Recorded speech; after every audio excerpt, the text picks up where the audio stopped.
Bien le bonjour à tous et aujourd'hui on se retrouve pour une nouvelle vidéo des gens du dimanche. Alors, bien évidemment, vous avez dû le voir si vous suivez les actus, il n'y a pas eu d'épisode la semaine dernière. Du coup, on fera une information du 16, du 16 au Sim. Emmanuel Valls a annoncé son départ de la mairie de Barcelone pour se rendre utile en France. Il explique se sentir majoritairement français dans ses valeurs, entre guillemets valeurs, hein, dans sa façon de penser et de faire de la politique BFM TV. Oui, c'est vrai que Emmanuel Valls a beaucoup changé la politique française et espagnole. Pas du tout. Le nombre de patients en réanimation est passé sous la barre de 3000 pour la première fois depuis fin janvier. C'est vrai que il y a 2 semaines, la barre des réanimations est passée au-dessous de 3000. Et franchement, on va dire que c'est un progrès comme un autre. Emmanuel Macron a évoqué un retrait des troupes françaises au Mali, du Mali. Le président de la République dénonce un coup d'État inacceptable. Il est vrai que soutenir des personnes qui ont des terroristes n'est pas forcément la meilleure chose au monde. Après, grosse news que vous avez dû voir, je pense, c'est Zidane qui a quitté le Real Madrid. Ah là là, il n'a pas gagné la coupe enfin la coupe, enfin il n'a pas été premier cette fois-ci, donc malheureusement il a été viré. Bon, il a ramené la coupe 2 fois d'affilée et là, il n'a pas ramené. La France enverra le 7 juin une deuxième statue de la liberté aux États-Unis pour renforcer les liens entre les deux pays. Il s'agira d'une république du modèle, enfin une réplique du modèle original qui arrivera à New York le jour de la fête nationale américaine. Ensuite, il y a eu un concert en Floride qui fera payer 17 $ la place pour les personnes vaccinées et 1000 $ pour les non vaccinés. Je cite, nous ne vous disons pas que ce que vous devriez faire, nous avons pris une décision commerciale, assurent les organisateurs. Ça, c'est une chose à faire, je trouve. Parce que même si les personnes qui disent que le vaccin est une menace qui a été fait trop vite, c'est un choix personnel. Se faire vacciner ou non, c'est un choix personnel. Mais je trouve que le vaccin peut être un choix extrêmement bien, et c'est pour éviter les contaminations. C'est très, très, très utile, je trouve. Et c'est très bien de faire ça. Alors ensuite, alors qu'il avait été réintroduit en France en 2020, Angèle, un vautour rarissime, est mort fauché par une éolienne. De nombreuses associations de défense des animaux dénoncent l'installation de telles infrastructures à proximité des parcs naturels. Ensuite, Disney prévoit de supprimer plus d'une centaine de ses chaînes internationales en faveur de Disney+, la chaîne Disney Channel connue pour ses nombreux programmes emblématiques, serait concernée par cette suppression le soir. C'est quand même très triste, hein. C'est quand même très triste quand on y pense. On a grandi avec des programmes de Disney, enfin, à part, ça dépend qui, hein. Ça dépend qui, évidemment, les personnes qui ont grandi avec Gulli et d'autres, et France 4 ou autres, ou bien Tifou, hein, pour la génération, mais il y a une grande génération qui a grandi avec Disney Channel dans le monde, et c'est quand même dommage de voir ça disparaître. Même si, bon, c'est un moment de la vie. Plusieurs dizaines de milliers de Brésiliens ont manifesté au Brésil contre Jair Bolsonaro, pour dénoncer sa gestion catastrophique de la pandémie du Covid. Il est vrai que chaque dirigeant chaque dirigeant a pris des décisions plus ou moins compliquées. On verra.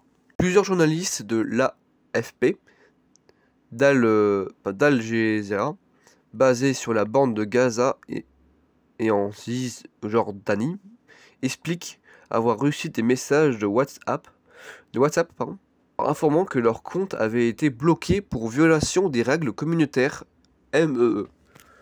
En fait, c'est littéralement de la censure. C'est littéralement de la censure pour les journalistes. Ah, c'est triste. Maintenant, on va parler des informations qui se sont passées cette semaine. Alors, tout d'abord, pour commencer, 19 personnes ont été testées positives aux variantes Delta, ex-nom du variant indien, dans les Landes. Le variant avait déjà été détecté mercredi chez une famille du département. Il y a 40 ans, le 5 juin 1981, été publié le premier article scientifique décrivant la maladie du sida. 34,7 millions de personnes sont depuis décédées des suites de la maladie liée au sida. Un vol spatial va déposer une unité de Bitcoin physique sur la Lune. L'entreprise à la base de l'opération explique que le Bitcoin, je cite, restera à la surface jusqu'à ce qu'une âme entreprenante aille la récupérer. Vladimir Poutine invite les étrangers à venir se faire vacciner contre le Covid en Russie et affirme que le vaccin russe Sputnik est reconnu comme le plus sûr. Ça m'a fait rire, hein, ça m'a clairement fait rire. C'est un petit coup pour réunir tout le monde, mais en même temps, ça me rappelle un petit peu le système communiste. Et de l'autre côté du monde, il y a la ville de Paris qui va ouvrir d'ici 2022 un foyer d'une trentaine de places pour les enfants victimes d'inceste. Un autre lieu d'accueil pour les femmes victimes de violences conjugales devra être fait, doit voir le jour sur la même période. La joueuse de tennis russe Yana Siniakova a été placée en garde à vue jeudi soir. Elle est soupçonnée d'avoir perdu volontairement un jeu dans le cadre de paris truqués. L'interpellation aurait été très mouvementée. Évidemment, tout ça se passe à Roland-Garros, parce qu'en ce moment, il est à Roland-Garros. Si vous êtes comme moi et vous allumez très peu la télé, voilà, petite anecdote, il y a Roland-Garros à la télé sur France 2. Et enfin, Google aurait intentionnellement caché l'accès aux paramètres de confidentialité sur Android pour éviter que les consommateurs ne les désactivent. L'entreprise continuait même à collecter des données de localisation lorsque son partage était désactivé. Encore une fois, Google abuse de ses pouvoirs, hein. Ça ne nous étonne pas que les GAFA commencent à essayer d'abuser de leur pouvoir. Tout c'est quand même les gros dominants, donc c'est pas vraiment étonnant qu'ils essaient d'avoir plus, hein. C'est toujours bien d'avoir plus. Alors ensuite il y a beaucoup de petites informations que je n'ai pas parlé. Petites, pardon. Excusez-moi du terme, c'est une erreur de ma part. Par exemple, il y a eu une polémique qui a été mise en avant. C'est un livreur noir qui a rapporté de la nourriture, qui s'est fait insulter et agresser. D'abord insulté d'esclave et qui ensuite s'est fait agresser. Ça fait une grande polémique. Bien évidemment, c'était en France, hein. Ça a fait une grande polémique. Il y avait TPMP et d'autres chaînes de télé qui en ont parlé pendant une série de jours. Je ne préfère pas en parler. Sur ce, j'espère que cette édition des Gens du Dimanche vous a aidé. Il a été un peu long pour ma part. Mais sur ce, je vous laisse. Et je vous dis à la semaine prochaine. N'oubliez pas de vous informer. Je remercie Théodore pour toutes ces informations de ces 2 dernières semaines. Je ne vais pas procéder de la même manière, je vais juste donner une poignée d'informations que j'ai pu relever ces dernières semaines. Et nous allons commencer par une information personnelle, tout simplement.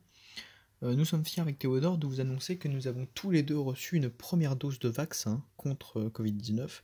Donc Théodore a pu vous en parler un petit peu avec le concert en Floride. Voilà, donc on vous conseille fortement d'aller vous faire vacciner, déjà pour vous, pour les autres, et puis ça faciliterait carrément le port du masque qui pourrait être enlevé. Bref, ça faciliterait beaucoup de choses. Ensuite, mon film de Robbery est enfin sorti le 26 mai, et je suis devant l'écran en regardant le film, et il a passé la barre des 300 vues. Vous pouvez en faire plus. Alors je vais tout simplement vous lire le synopsis. Donc, Midas Kreis, organisateur de braquage, a enrôlé 5 personnes toutes plus diversifiées les unes que les autres. Mia, Ted, David, Ares et Colt.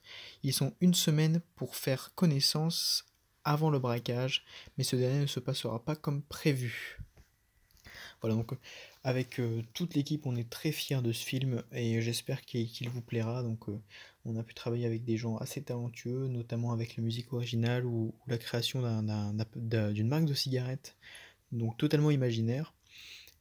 Foncez sur ce film et puis laissez un pouce bleu, pourquoi pas, et peut-être laissez un message pour donner votre avis, un avis qui nous apporte beaucoup. Et un nouveau projet de court-métrage est en marche. On en reparlera dans les prochaines semaines à venir. Pas de très grandes nouvelles, mis à part ça, surtout dans au niveau de la culture, et vous me connaissez, je parlais énormément de cinéma, donc pas grand chose de nouveau. mis à part évidemment la sortie du pass culture, qui est un pass pour les personnes de 18 ans. Donc c'est ces personnes-là, dont moi, j'en suis extrêmement heureux, pourront profiter de 300 € pour découvrir la culture. Donc on pourra aller au cinéma, au théâtre, prendre des cours de musique, acheter des jeux vidéo, tout ce qui est relié à la culture. Donc je suis directement sur le site du Pass Culture du gouvernement et je vais pouvoir vous lire ce qui est écrit. Le Pass Culture est une mission de service public portée par le ministère de la Culture. Ce dispositif te permet d'avoir accès l'année de tes 18 ans à une application sur laquelle tu disposes de 300 € pendant 24 mois, à partir de votre inscription bien sûr, pour découvrir et réserver selon tes envies les propositions culturelles de proximité et offres numériques, livres, concerts, théâtres, musées, cours de musique, abonnements numériques, etc. Donc c'est une très bonne initiative, je trouve, de la part du gouvernement, surtout après la crise que l'on vient d'avoir, et non pas forcément une crise économique, bien sûr, mais surtout une crise culturelle, avec presque plus de cinéma, plus de théâtre, plus de spectacle, plus de musée pendant presque un an. Voilà, donc si vous avez 18 ans, vous pouvez télécharger l'application, découvrir toutes les offres culturelles, il faut vous inscrire, et vous pouvez réserver donc les activités ou les biens culturels directement sur l'application grâce aux 300 € disponibles. Donc évidemment, vous pouvez vous inscrire à tout moment, à partir du moment où vous avez 18 ans, donc même à la veille de vos 19 ans, vous pourrez bénéficier de ces 300 € pendant 24 mois. Voilà, donc encore quelque chose d'écrit sur ce site, envie d'aller au théâtre, voir un film ou un spectacle, de prendre des cours de photo, d'un roman ou d'un manga, d'un abonnement à un magazine ou à de la musique en ligne, les partenaires culturels du Pass Culture te proposent des milliers d'offres à réserver selon tes envies. Passe à l'action, demande tes 300 €. Voilà, donc si vous avez 18 ans, n'hésitez pas, foncez. Vous avez également pu, pour terminer, voir sur les réseaux sociaux, notamment sur Instagram, que bientôt un nouvel album de Titeuf, donc créé par Zep, allait bientôt sortir. Personnellement, j'adore Titeuf, donc je l'achèterai. Sur ce, avec Théodore, nous vous souhaitons une très bonne semaine et nous nous excusons encore une fois pour l'absence de vidéo la semaine dernière. On se dit à la semaine prochaine. Surtout, n'oubliez pas de vous informer et allez vous faire vacciner par la même occasion. Au revoir.